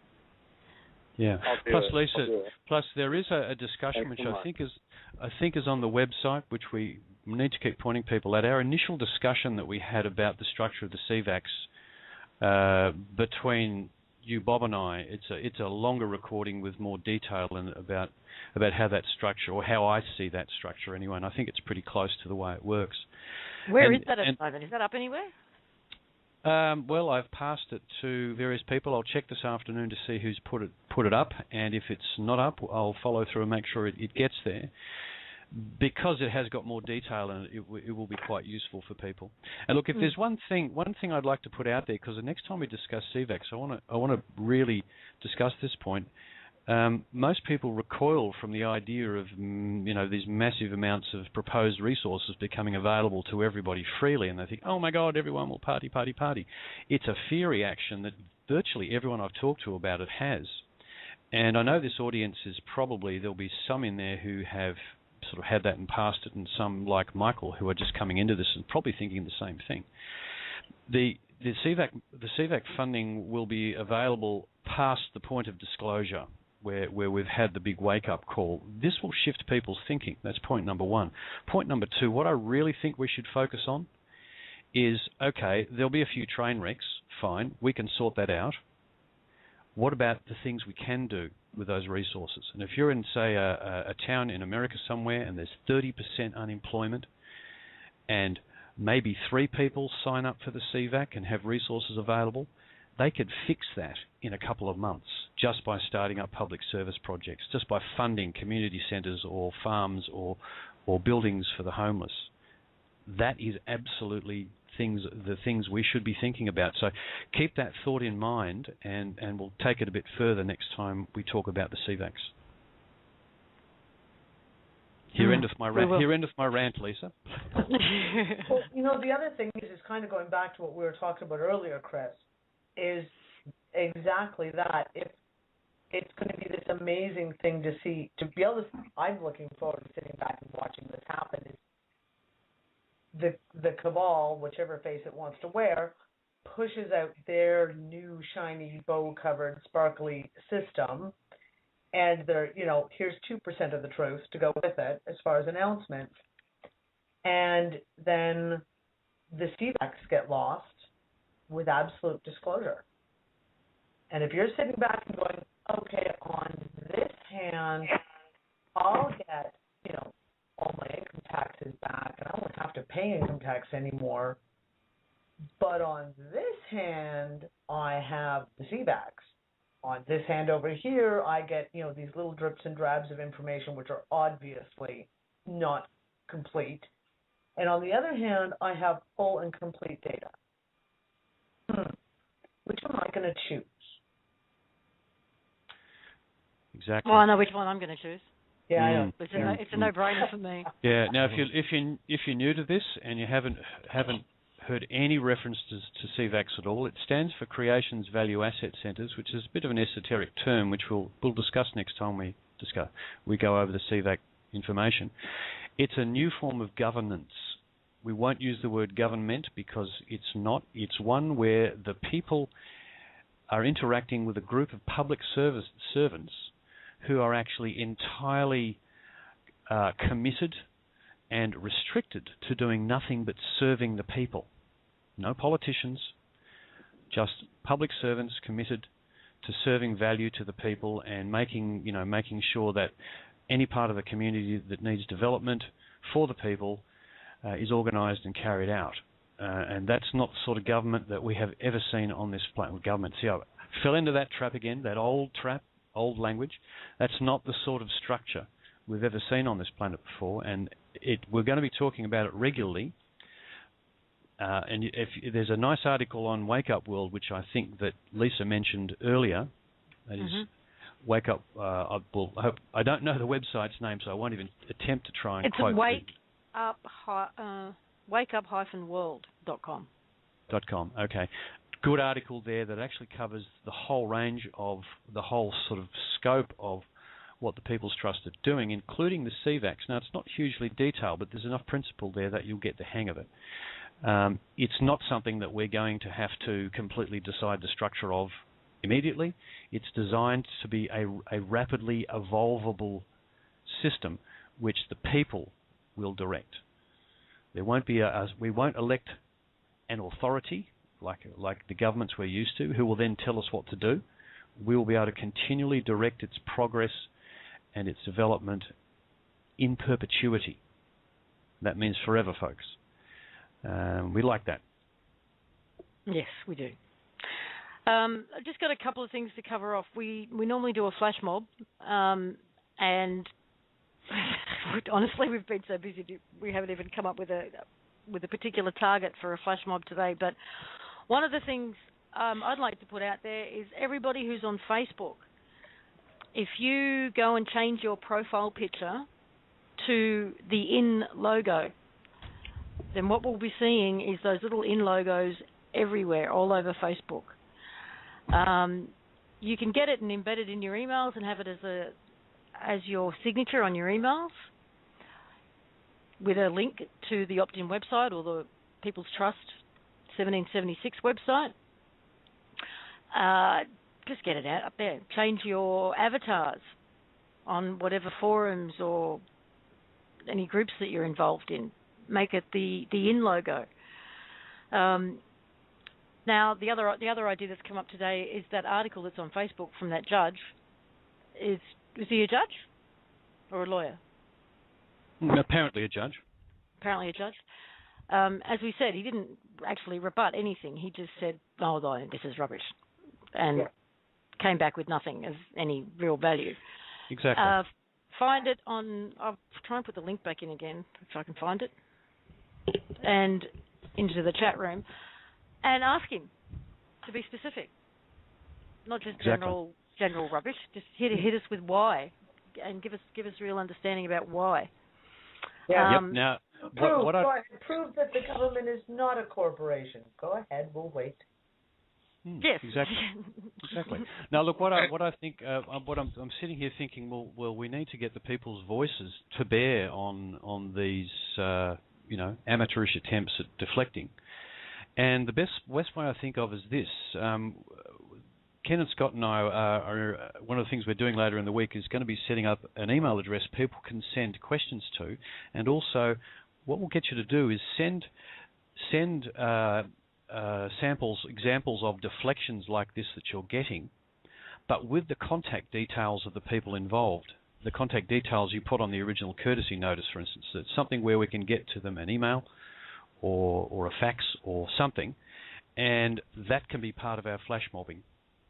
We will actually do some of those, and also you independently you could do them anytime you like. If they get tens of thousands of communications of people saying you better rebut this with specificity and particularity, or you are in breach of trust. And Ron, if you want to, if you feel comfortable and you want to share your details that way, we can certainly let whoever it is that's antagonizing know where we stand. Yes, and I do have the privilege of having a wide audience of my own videos, so that if I make a video on it and post it on my Facebook and my YouTube channel and everything, it will get pretty good exposure, plus added exposure of those that aren't direct subscribers and Facebook friends. Yeah. I'd just like to say, people keep saying, what's the enforcement? At the moment, we are. And we have to get ourselves organised in the fashion we're describing here. And the sooner we do it, the better it will actually work for us. And I'd also like to say this. Michael, who just phoned in, as an ex-military person, if you take a look at the filing on the People's Trust website called Military Orders, you will see that there is an opportunity for military to actually bond into the CVAC as public servants and serve in that capacity when CVACs are actually running. And I'd like to also bring that to the attention of any military people listening or ex-military listening, that when we go into that phase, that opportunity will exist for you. Okay, and then we start to, just how that will play out, we can't tell you just yet, but I want you to bear that in mind because that's written into the filings. The other thing that is written into the filings is this, and this is in the declaration and order, that the public trustees have actually ordered that all of the one people assist them, the trustees, and any other public servants involved in the trust in assisting on carrying out the orders to close down the old system. So if you like, you can actually take that on board. And, we've actually been officially requested to assist to shut down the old system. That is what the courtesy notice is doing. And that's not just military. That's also police officers, any law enforcement agents, sheriffs, all of them, the whole bunch. Exactly. So we are going to be our own enforcement, and it's a matter of gathering our voices, getting organised, and if some lawyers and judges come back with the kind of ridiculous deflections we saw today on Facebook, they're going to hear the voices of the people. And that energy will send ripples up and down their system, and they will ultimately fall silent, which is what we require of them, to fall silent and stand down. Another thing I wanted to say is I agree with Dee wholeheartedly. The time for secrecy is over. The time for transparency has arrived. So any of you who are out there and listening and you have information, come forward. This is the time for absolute disclosure because it's going to get disclosed anyway. Yeah. So, one thing to remember is disclosure is never going to come from the government. I'm sure Dee would agree with that. Not full disclosure, nope. Exactly. It'll be what's convenient at the time for them. And so it's going to actually come from us. So it's time now to think about how you might go about that. Now, I just do want to briefly, because we're running out of time, I want to talk a little bit about tomorrow's show because it's going to be big, people. a document which I'm not sure if it's gone public yet or not. No, it hasn't been publicized yet. It hasn't. But we can talk about it. It is another one of the filings, the UCC filings by the One People's Public Trust. And what it means for us, not just 3D boots on the ground, but what it means for us spiritually, I'm still finding the words to express because words are so inadequate. Now, if, we've, through this chat room and in particular, but we've been asked a lot of questions about the multidimensional aspect of all of this. Could I explain the multidimensional aspect of the UCC? Could I explain the multidimensional aspect of the courtesy notice? And for those who didn't hear last week, on last week's Collective Imagination show, I shared a vision that I had a couple of days before that I called it my beast vision. If you get the chance, I would recommend you go and listen to that before tomorrow's show, because I think it will add a great deal of context for what we're going to talk about. And so if you go to Blog Talk Radio, look up the Collective Imagination and look for last week's show. I think that's where I shared it, wasn't it? The other thing, I'm just going to jump in, is, and I still haven't had a chance to listen to the whole thing. I'm so far behind in listening to all the different videos. Is the interview that Heather did with Mel from Freedom Center. Okay? Even if you can only listen to the first 10 minutes of that, Heather has some very important information that she gives that is foundational to that filing, that UCC filing we're talking about tomorrow. Mm-hmm. So there is to clarify, and there is an interview with Freedom Central with Mel V, and it's just herself and Heather. It was only put online yesterday or the day before, perhaps. Yesterday. Yep. So listen to that. Those are the two things I would really recommend you listen to before tomorrow's Collective Imagination show, because it will give a great deal of understanding and context for what's coming tomorrow. Yeah. It's a big one. It is a big one, folks. I have to say this: when the three of us realised what was going on, it left Lisa in tears, Bob speechless, and me blithering. It was like da da da. Okay. But you blithered so nicely, Chris. Well, thank you, Dee. Thank you. But Lisa, go ahead, Chris. No, I was just going to say it answers some. If you have existential questions, why are we here? What are we doing here? You better listen to this show. Hey, Lisa, just a couple quick announcements from me, because I know we're coming up on the last 13 minutes. We're looking for a few specific volunteer categories for the ground crew that we're putting together. We now have a volunteer button on the Oppt In website. And we're looking for anybody that knows how to use Microsoft CRM, Customer Relationship Management. We're using the Microsoft CRM to organize all the volunteers as well as organize all the various projects that we're working on. So if you have Microsoft CRM experience, go into the Opt-In, OPPT-IN.com site, click on the volunteer button, and in the skill field, put CRM in there and send it over, because we're looking for people that know how to customize these Microsoft CRMs, a very robust tool. Also, web developers that know WordPress development. One of the things I'm working on right now that's going to go live on American Kabuki, and I know Dee's going to share it, and Kuila Pele blog is going to share it as well, is an open letter to the media. Specifically radio. I just did the Morning Brew radio show last Wednesday, which is a syndicated talk radio show that's every Wednesday at 9 a.m. Pacific time that I'm going to be going on again this Wednesday with a host named Gwen Caldwell. And we covered a lot of the OPPT basics there as well. We're uploading the video to put on the blogs tonight. But we've been invited back every week. There was over 1 million people listening, representing 10 different countries.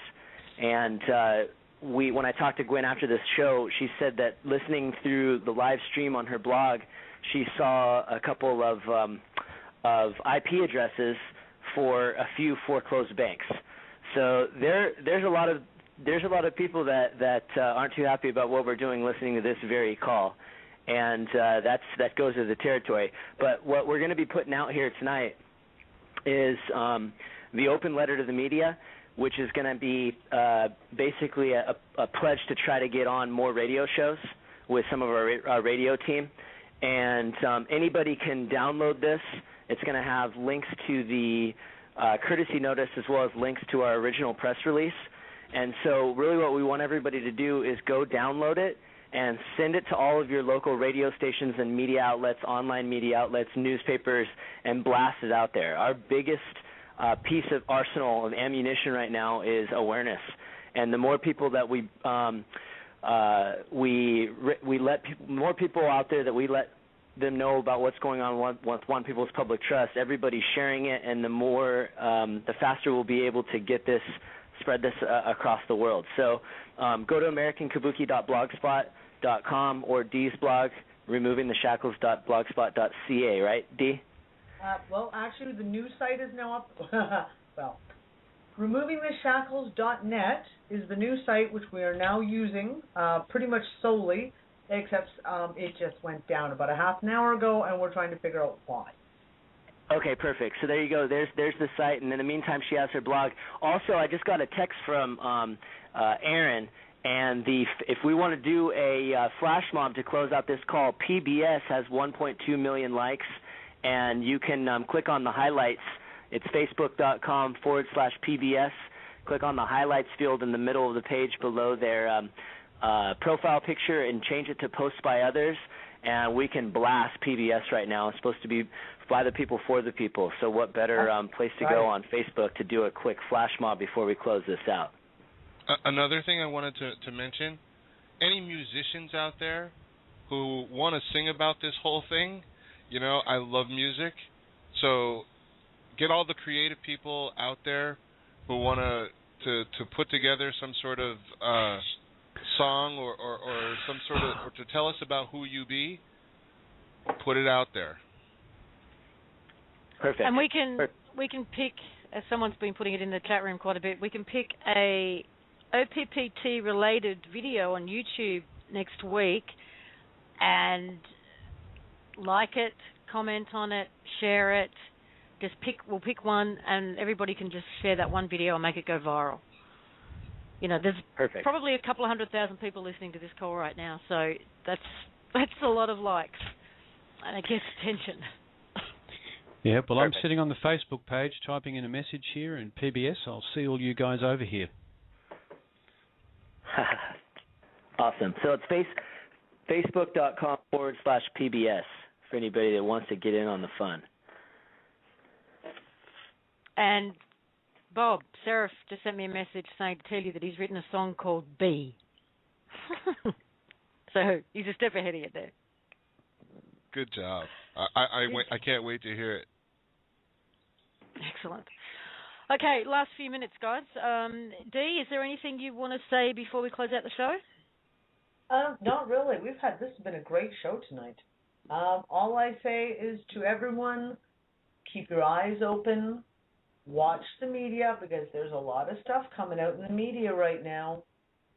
Keep your eyes peeled, and, keep that open mind when you hear those announcements start rolling out as to, what they're not saying. Exactly. Now, this is something they've been trying to push out since before Christmas, so if they can finally get it out this week, then good luck to them, basically. Bob. Yes. Any closing comments, Don? I just wanted to thank everyone for their awareness and their being, because I have never seen anything move like this so quickly. I've never seen the willingness of people come together in such a way, and it's profound. It's awe-inspiring. All of you you're awesome, amazing. Thank you. Excuse me. Agreed. Chris? Well, I want to echo what Bob says. Thank you guys for being here. You're here because you know something's wrong with the world, and you've got a gut feeling that this is the vehicle through which we, the people, can fix this place. That's actually why I'm here. And I didn't get a chance to say that to Michael before, but that is the bigger picture, and we have to stay the course. The resistance we'll get from the system to the courtesy notice is completely expected. We just stay the course, and we'll play them at this game, and at some point we'll be stepping through the doorway together. Excuse me, I had to cough. We are the ones we've been waiting for. Precisely. We always have been. And Ron, I know you're still there, so I want to thank you for calling in. Thank you for your welcome, input. Lisa. Keep us posted on your situation, and we can certainly come together and support you in this, sending courtesy notices to those relevant people.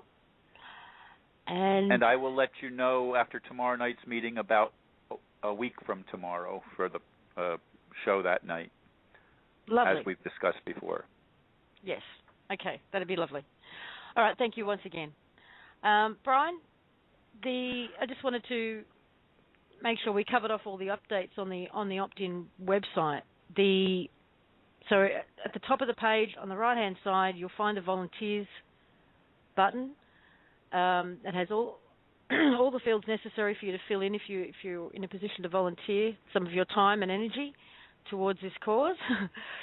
We have the courtesy notice is on there on the front page. We have, I believe, let me just see, resources, documents, the audio description, which, as I said, was like a 2-hour discussion between Scott, Ken, and Chris, fully explaining the courtesy notice. If it's not on the website yet, it will be very shortly. And was there anything else? I think that pretty much covers it. A good call to action is for people to go download this open letter to the media. I mean, there's so many different media outlets. You know, really, our focus with the ground crew is just to utilize the resources that we have to bring exposure to this story on a global scale, and the momentum is already there. I mean, no one on this call is going to argue that the momentum isn't there. I mean, we have over 200,000 people listening to this call, and we had over 1 million people on Wednesday morning, and we're going back every Wednesday to discuss OPPT, and that's just the start. So if you're compelled, I mean, I'll echo something Heather always says in the chat room. She says, you know, it's all done. Everything is done. Checkmate. It's over. But the people just don't know it yet. And the more volunteers and the more willingness people have to go out and share this information, and doesn't take long to do a little bit of research, figure out who your local radio stations are and local newspapers are, put all the emails into a blast and fire it out. It's already written. All the links are there. All the information is there. So the more support we have and the more people put this out there for all to see, the faster we get to where we're going to want to go. But grab your popcorn and your sodas, ladies and gentlemen, because the party is already started, and you know, it's only going to get more fun from here. Hallelujah. Oh, and yeah. once you be know an exciting time. Absolutely. What a year this is going to be. So once you know you've got your head around these courtesy notices and you understand what you're doing and you can stand in that space, you know who you are, you know who they are, start sending them out there. We want, how many do we want? A couple 100,000 of them in the system? You know, this is about educating each other. That's what this courtesy notice does.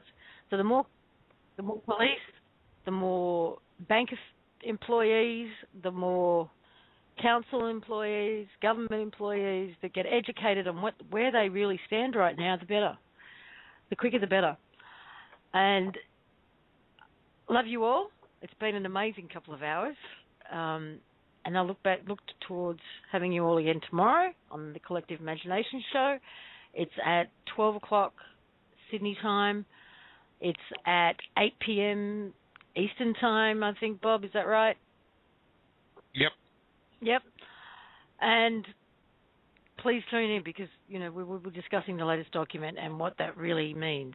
So thank you again, everybody. See you tomorrow. Good night, everyone. Good night, all. Good night. Good night, all. Good night, John boy. In time of tragedy,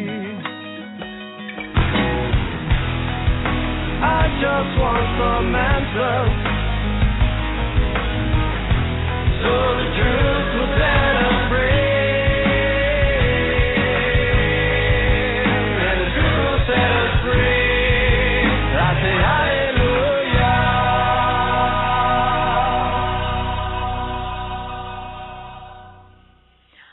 Welcome, everybody, to one of the most anticipated 2 hours and possibly the most pleasant 2 hours of our week. My name's Lisa Harrison. This is the Oppt In show on the Freedom Reigns channel at Blog Talk. Wow, it's been a big week at Oppt In for the People's Trust. The courtesy notice did go out, and that will be the focus of our conversation today. There are a lot of questions. There's a bit of confusion. And we hope to clear all of that up today. The Oppt In website currently has the initial version of the courtesy notice and its guidelines. By the end of this show, if not by now, because I just didn't check in the seconds before we went live, an updated version will go on. And that's just a couple of typos and spelling mistakes, essentially. And there'll also be a 2-hour audio discussion between the primary authors, being Scott and Ken Bartle, and Chris Hales, talking about the courtesy notice. So if you listen to that, and we want you to share that as well for people who don't join in today, that will give you a very well-grounded understanding of what it is, why it is, how it works, the situations in which to use it, and all of that. Now, we will be going over quite a lot of that today as well. But there is a permanent record there. Well, there will be. So, excuse me. Without any further ado, we'll bring out some of the co-hosts we have here, which are Bob Wright. You with us, Bob? Hello, everyone. Welcome to the show. Glad to be here, Lisa. Yeah, glad to have you. And we have Chris Hales. Hi, everybody. Also, welcome to the show. Also, great to be here. Got lots to talk about today. And, of course, we have Brian Kelly. Hello. Gosh, I would be remiss if I didn't say welcome to the show, and I'm very glad to be here. Thanks, Lisa. No worries. I'm just trying to find, we've also got Scott and Ken Bartle. Now, I'm just trying to find out if they've actually called in via Blog Talk. Or whether Scott they want me there. to bring them. What's his... Mr. Scotty, perhaps? Mm-hmm, that's it. That's him? That would make sense. Okay, Scott, you're unmuted. Hello, good morning. Good morning. And is Ken with you? How is everyone? He is. He's wrangling with Blog Talk. Is he? Well, hi, Ken. Okay, let's kick this off because I know we only have the two of you for a little while here today. So can you just give us the brief background on what the courtesy notice is in terms of how it evolved out of your process that you already had? Sure. Well, what was happening was, and I suppose the methodology, throw that at you. Does that help, Bob? Yes, very much. Thank you. No worries. So now just explain the evolution of that process a little bit more with what the courtesy notice is now doing. Okay. So basically what we're doing is we're saying, here we go, gentlemen, ladies and gentlemen, here are these filings that are saying that the banks and governments have been foreclosed upon. In that event, you're acting as a individual in full unlimited liability. Now, unless you have a contract between me and you, individual to individual, that would compel performance, that would compel me to pay you or do something, then you don't have anything to do so. You don't have anything to compel me to do something. There is no agreement or arrangement between us. So in that event, I'm going to offer you my terms should you wish to interact and deal with me. So it's quite a logical sort of process. Your banks and governments are foreclosed. Unless there's a contract that governs the relationship between the two of you, you offer your terms and conditions, and you go from that point there. Then that individual has the choice of saying, well, yeah, I choose to interact, and in interacting, they're accepting your terms and conditions. They also have the choice to go, actually, no, don't really like that, and I'm going to go away and leave this guy alone. And in that action, they have rejected those terms and conditions, and off they go on their merry way, which for most people, I think, would be the outcome they'd be very happy with. Is that where you're headed, Lisa? Lovely. Yes, thank you. So let's move into the how and the why of what to do with this courtesy notice now that it's available to us. Now, one of the things I want to... firstly, before I move on any further, if you're at Blog Talk Radio and you want to get involved in the chat, please go to freedomreigns.us and click on chat. There is a chat room over there for everybody. So, got that out of the way. We've got close to 200, maybe even more this week, 200,000 people listening to this show. Now, for every matter that is before you, whether it's to do with the local council, whether it's to do with the police, parking fines, a court, a bank, whatever, there's probably half a dozen people, individuals, that you've heard from, up to. Now, especially if you've got, say, a debt collector, then you're dealing with a debt collector, you're dealing with the original bank, you're dealing with a few individuals. If we could get 100,000 or 200,000 of these courtesy notices into the system, that's a huge wake-up call. So, and I don't believe that there's anybody that probably can't find anyone who's, to be a recipient of one of these. So let's move into why you would use it and under what circumstances. And who gets it? Who is the recipient? There seems to be some confusion about that. Courtesy notice. Does that help, Lisa? Yeah, it does. I mean, you're informing them, you're educating them that not just in the way you were doing it, that their corporation isn't valid or their standing and authority isn't valid. Now you're actually pointing out to them and saying that whole structure that you believe surrounds you and protects you of the corporation is not there. You're actually standing there naked as an individual. Now, person to person, let's talk. Exactly. Yeah. Scott. Hey, Bob. Hey, one question. Can you explain what kind of reaction did you get when you started asking those questions? Oh, good question. The reaction ranged from, and this is at all levels, whether it be right down the bottom of an organisation or the top. And when I say the top, I'm thinking the top of a branch of a much higher pyramid. The reaction was, it ranged from absolute rejection. So you get a letter that comes back from their legal department that says, your claims have no legal authority. And most of the time, it wasn't a claim, it was a question. So here's a really bright lawyer who can't distinguish between a claim and a question. So that was hilarious itself. The other thing would happen would be you'd get they would try and label your document as a letter. I mean, I'm putting a demand to them for validation of authority or the substantiation of a debt. So I'm not writing a dear grandma letter signed Love and Kisses Scott. I'm writing a demand for validation.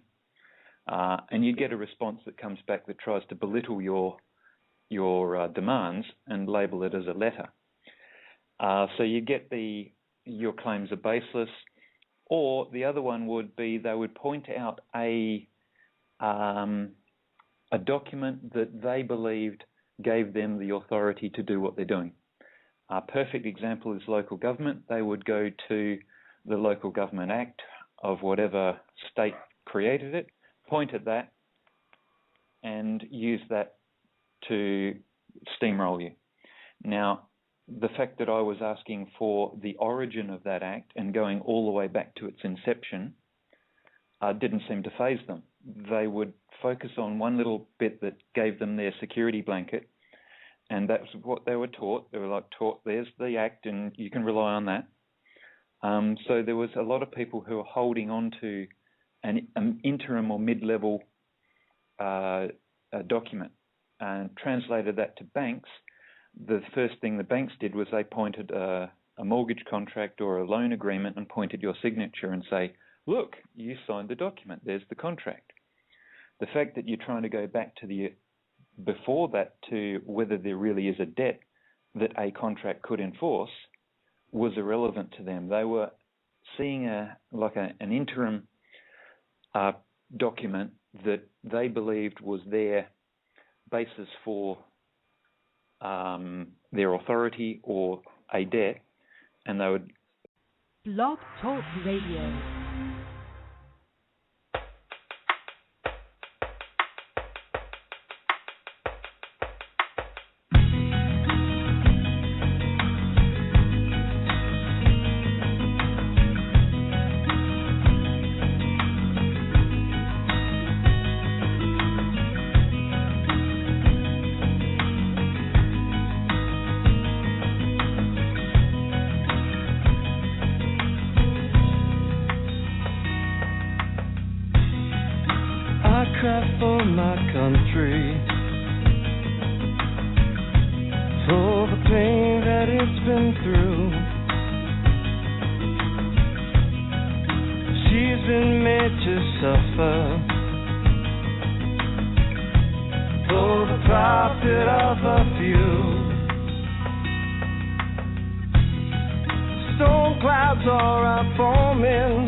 change and rearrange the promise that I had with you. And I will pick you up and send you up and set you back up on your feet. After all I've said and no one's left, I will always be there. And be there by your side and never let you down. I cry for my people. The strategy I was using was to write to individuals, let's just say back then it was in the context of people working at these corporations, so departments, banks, whatever, at the lowest possible level I could find. So we were writing to them and asking for validation of, say for an example of a bank, validation of the debt, or with regard to so-called government, whether they had lawful authority. And the reason I was doing that was going right in at the bottom, such that the theory was they may not be able to answer that question, so they're going to ask their manager, and they're going to rattle. It's going to be reverberated around the coffee machine or the water cooler in the morning, and it's slowly going to escalate its way up through to someone who can answer that question. So along the way, there's going to be various people who are actually being exposed to those questions of, hang on, is there real debt or are we real government? And I thought, okay, that's an educational kind of tool for those who I'm dealing with. And that was where I think a lot of the old processes of going into your local council, your government, and telling them and saying, you're this, you're just a corporation, you're just that, was just meeting with the roller shutter. The roller shutter had come down across their eyes and they start thinking about beer and football. So I thought, well, we'll go in that bottom way, we'll let it escalate up, we'll educate as many people along the way as we possibly can. Now, over time, that took so much effort, going to the individuals, asking each one of them for through the three-step process to get to the point where they couldn't provide the evidence they were legitimate or there was a debt, that we slowly started saying, well, okay, why don't we just go to the top, and once we've found that there's no debt or there's no evidence of lawful government authority, well, why don't we just point to that, and then we'll go back to the people at the bottom and say, here's the judgment we got from your boss. Until that's invalidated, well, it stands as the ultimate statement of facts that there is either no debt or you're not real government. So at that point, it was like a streamlining of the process, and we could point at that judgment that we'd reached through a administrative process, just like the UCC filings have done. And so when the UCC filings came out through the One People's Public Trust, we were faced with the possibility of going, well, okay, we can either do our own filings, and some templates were starting to come out, and they're a bit perplexing, really. And I think chatting with Chris and others, we're going, this is going to be a struggle for a lot of people. And I admit I was struggling with some of those filings as well in the process. It's a bit boggling. And we thought, well, this has already been done. We've got the judgment that it's game over. They've been foreclosed on. Why don't we do the same as what we were doing to the CEO of the bank or the head of the department, and point at the judgment that was reached with them and say, well, until that's invalidated, it stands. And that's where the courtesy came from. Courtesy notice, we basically pointed at that those UCC filings and said, well, sorry, fellas, it's already been done. Game over. In that sense, let's work our way through this courtesy.